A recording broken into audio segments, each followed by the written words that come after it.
반갑습니다. 전지적 소스 시점의 김대욱입니다. 오늘은 해외 진출의 핵심인 수출 가능한 소스에 대해서 이야기를 해보도록 하겠습니다. 한류의 영향에 의해서 국내에 있는 업체들, 국내에 있는 프랜차이즈 기업들이 해외를 진출하려고 하는 경우들도 굉장히 많지만요. 반대로 해외에 있는 그 외식 업체들이 국내에 있는 브랜드를 가져가려고 하는 경우도 굉장히 많거든요.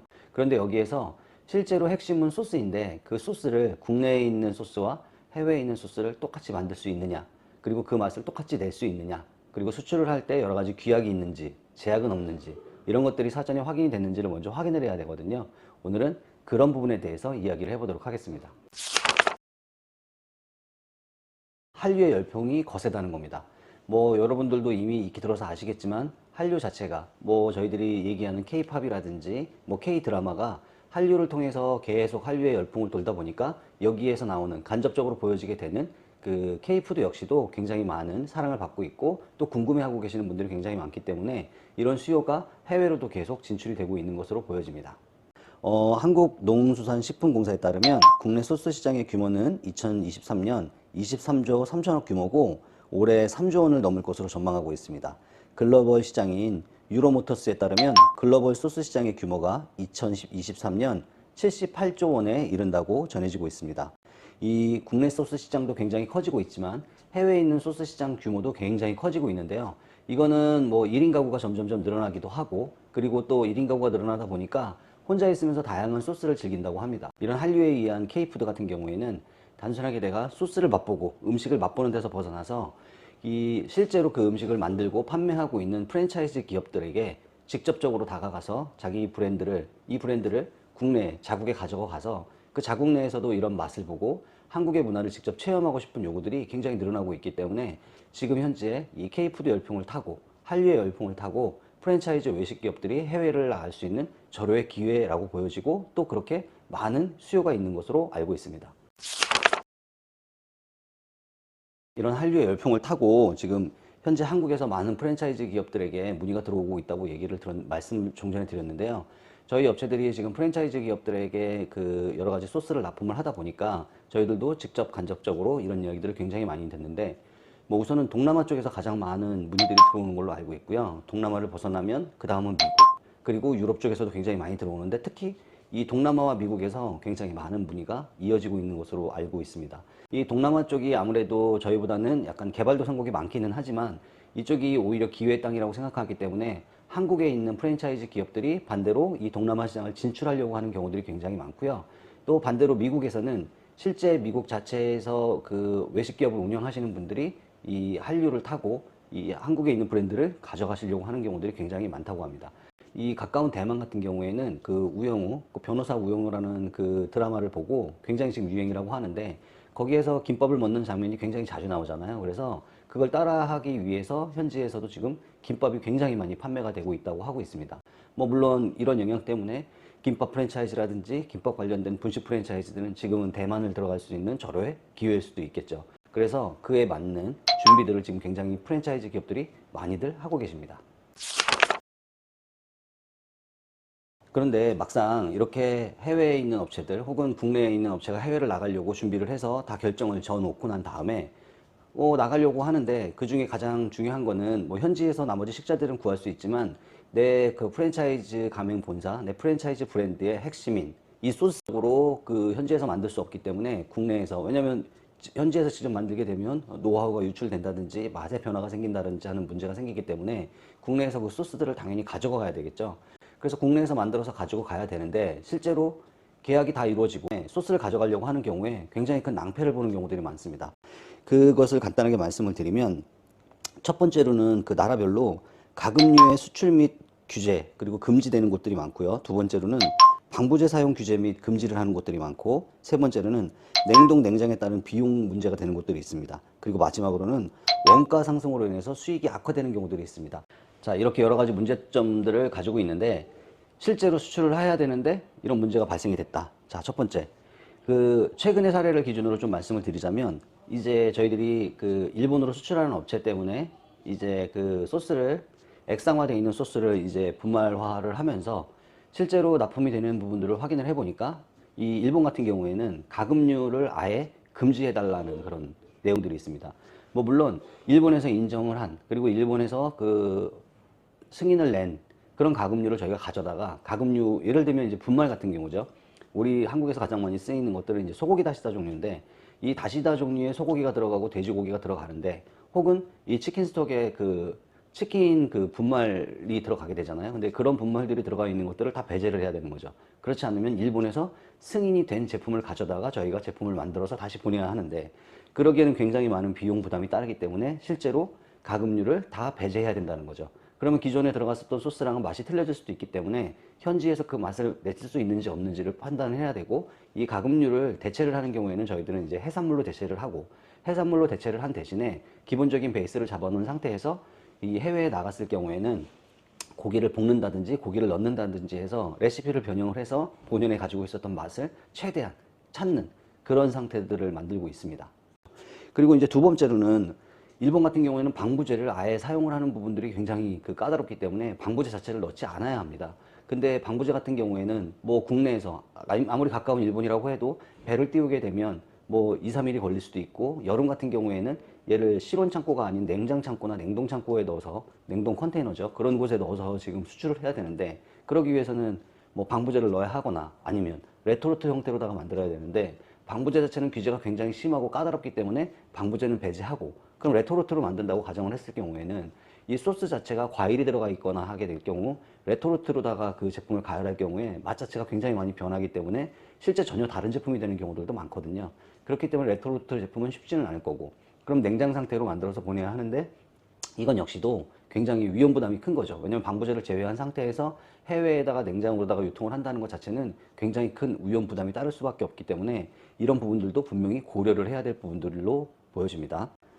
그리고 아까 말씀드렸던 것처럼 방부제를 뺀 대신에 냉장이랑 냉동으로다가 이 제품들을 넣어 가지고 보낼 경우에 그에 따른 비용이 굉장히 상당하겠죠. 아무래도 일반 컨테이너보다는 냉장 컨테이너보다는 냉동 컨테이너가 비싸고, 이 국내에서 보내기 전에 컨테이너, 그 하역을 하기 위해서도 그런 컨테이너에 넣어야 되는 거고, 보내고 난 후에 이 쉽게 얘기해 가지고 그 일본에 도착을 했는데, 일본에도 냉장 창고나 냉동 창고에서 저희가 가져가기 전까지 일정 부분 동안에 넣어놔야 되는 거거든요. 검사가 끝날 때까지. 그렇게 되면 거기에 따른 비용도 또 추가적으로 들어간다는 부분도 배제를 할 수가 없습니다. 이런 부분들, 마지막으로 이제 원가 상승이라고 말씀드렸는데, 사전에 이런 부분들을 미리 파악하지 않을 경우에는 이런 것들이 다 원가 상승의 요인이 되겠죠. 국내에서 1인분을 만드는데 들어가는 비용이 뭐 전체 소스 비용 자체가 예를 들어서 뭐 1,000원짜리 제품을 파는데 50원 정도가 들어갔는데, 실제 유통을 하기 위해서 뭐 국내에 있는 제품들을 그대로 유통이 잘 돼서 보냈다고 쳐도, 그 냉장 상태 혹은 냉동 상태 그리고 액상 상태의 제품들을 일본까지 보내는 거는 굉장히 큰 비용이 들어가는 거거든요. 그러면 그 비용을 그대로 들여가지고 플러스가 된 상태에서 일본으로 넘어갔을 때, 이 소스는 아까 말씀드렸던 것처럼 1,000원에 50원 정도 들어가던 소스 비용이 1,000원에 100원이 들어갈 수도 있고 110원이 들어갈 수도 있고 150원이 들어갈 수도 있죠. 이렇게 많이 높아지면 원가가 상승을 하게 되면 아무래도 수익률이 저하되기 때문에 이 가맹 본사의 수익도 줄어들 뿐더러 그 현지에서 판매를 하고 있는 매장의 수익조차도 굉장히 줄어들기 때문에, 이런 부분들을 확실하게 보완할 수 있는 대책을 세우지 않은 상태에서 해외 진출을 계획을 하고 계시면 이 핵심 소스 자체를 판매하는 것 자체가 무의미해지는 경우들이 굉장히 많습니다. 물론 장사가 잘 돼도 굳이 팔 이유가 없어지는 거죠. 자, 그러면 말씀드렸던 이 네 가지 문제점들, 뭐 가금류 수출 규제 및 금지, 방부제 사용 규제 및 금지, 냉동 냉장에 따른 비용 문제, 원가 상승으로 인한 수익 악화 문제, 이런 문제를 해결할 수 있는 방법은 단 한 가지밖에 없습니다. 이 기존에 쓰셨던 액상 소스를 분말화하는 겁니다. 이 분말화 한다는 것 자체가 뭐 쉬운 일은 아니에요. 뭐 그 최근에 예를 들어서 말씀을 드리면, 그 치킨 소스 자체, 뭐 치킨 소스를 가지고 분말화를 해 주십시오. 그래서 저희들이 이 분말화하는 과정에서 맛을 어느 정도 내기는 했습니다. 그 맛을 내서 그런 분말화되어 있는 제품을 가지고 비교를 했는데 해외 수출용으로 괜찮다라는 이제 판단을 받았어요. 그런데 저희들이 여기서 한 가지 문제점을 발견했던 게 뭐냐면, 국내에서도 쉽게 구할 수 있는 설탕, 국내에서도 쉽게 구할 수 있고 해외에서도 쉽게 구할 수 있는 뭐 설탕이라든지 소금이라든지 아니면 그 물엿이라든지, 그렇다고 해서 모든 제품을 여러 가지를 다 넣을 수는 없지만 그 중에 가장 많은 비용이 들어가는 것들이, 이 치킨 소스 같은 경우에는 물엿 자체가 굉장히 많이 들어가거든요. 설탕만으로 단맛을 낼 수는 있지만 그 끈적이면서 만들 수 있는 그 농도 자체를 잡아주는 거는 물엿이 잡아줘야 되기 때문에, 윤기라든지 현지에서 이 물엿을 넣었을 경우에 훨씬 더 가맹 본사나 가맹 점유한테도 이익이 되겠다라고 판단이 돼서 분말을 보내고 분말에 정제수하고 플러스 물엿을 넣어서 현지에서 그 맛을 낼 수 있게끔 그렇게 잡았거든요. 이렇게 치킨 같은 경우를 그 분말화를 저희들이 만들었을 경우에 뭐 가금류 문제 같은 경우에는 쉽게 얘기해서 분말화가 된다고 해서 피해갈 수 있는 방향은 아니거든요. 그거는 제품을 대체해야 되는 거고요. 근데 그거 이외에 뭐 방부제, 이 방부제 같은 경우에는 분말 자체는 방부제를 전혀 넣지 않아도 되기 때문에 해외에서 그 방부제 규제가 까다로운 일본 같은 경우에도 전혀 문제가 없이 그 수출이 될 수 있고요. 그리고 냉장 냉동을 쓰지 않아도 되기 때문에 실온에 보관을 해도 되기 때문에 유통에 있어서도 수익도 이제 수익도 극대화가 되고 유통에 있어서도 큰 문제가 없이 상온 처리된 제품들을 그대로 보낼 수가 있는 거죠. 그리고 마지막으로는 원가 자체를 굉장히 낮출 수 있는 게 뭐냐면 수출을 할 때는 다 무게당 그 돈을 받기 때문에 정제수가 전혀 배제된 상태의 제품들, 그리고 아까 말씀드렸던 것처럼 치킨 같은 경우에는 현지에서도 구할 수 있는 핵심 소스 중에 하나인 물엿까지도 배제한 상태에서 수출을 하기 때문에 실제 수출하는 원가 비용 자체가 굉장히 저렴하게 그 절감이 되고, 그렇다 보면 현지에서 나머지 제품들을 구매를 해서 간단하게 조리를 할 수 있는 형태들만 만들어 놓으면 그 금액, 그 원가 자체가 낮아지게 되고 수익은 극대화가 될 수 있는 거죠. 이렇게 분말화 했을 때 가질 수 있는 장점들이 분명히 존재를 합니다. 저희들이 이제 액상을 분말화하는 과정에서 몇 가지 그 꼭 신신당부를 하는 부분들이 있습니다. 첫 번째, 100% 같은 맛을 낼 수 없다. 뭐 100% 같은 맛을 낼 수 없는 이유는 뭐 여러 가지가 있는데, 그 중에서 가장 큰 이유 중에 하나는 바로 그 포화 용해도라고 볼 수 있거든요. 액상 소스 같은 경우에는 저희들이 분말화되어 있는 조미료들이라든지 이런 것들을 이제 교반을 해놓고 난 후에 일정 시간이 지나면서 생기는 이 용해도 자체가 굉장히 많이 그 부드럽게 그 물하고 정화가 돼가지고 용해가 되기 때문에 그 용해도 자체가 분말하고는 틀리겠죠. 저희들이 바로 만든 분말을 물에 섞는 것과 이미 가열을 하거나 오래전에 섞어놨었던 이런 소스 자체는 똑같은 양의 동질의 그 제품을 만들었다고 해도 미리 만들어서 준비해 놓은 제품들이 훨씬 용해가 잘 되기 때문에 맛 자체가 틀리거든요. 거기에서 첫 번째로는 그 맛의 그 균형 차이가 분명히, 그 맛 차이가 분명히 존재를 하게 되기 때문에 그런 맛이 똑같지 않다라는 말씀을 드리거든요. 두 번째는 아까 말씀드렸던 것처럼 이제 가금류를 많이 쓰는 경우에는 그 가금류를 대체를 해야 되기 때문에 뭐 그런 것 중에서 가장 큰 거는 예를 들면은 뭐 우유를 가장 많이, 우유라든지 뭐 우유, 유제품을 가장 많이 쓰는 소스들이 있거든요.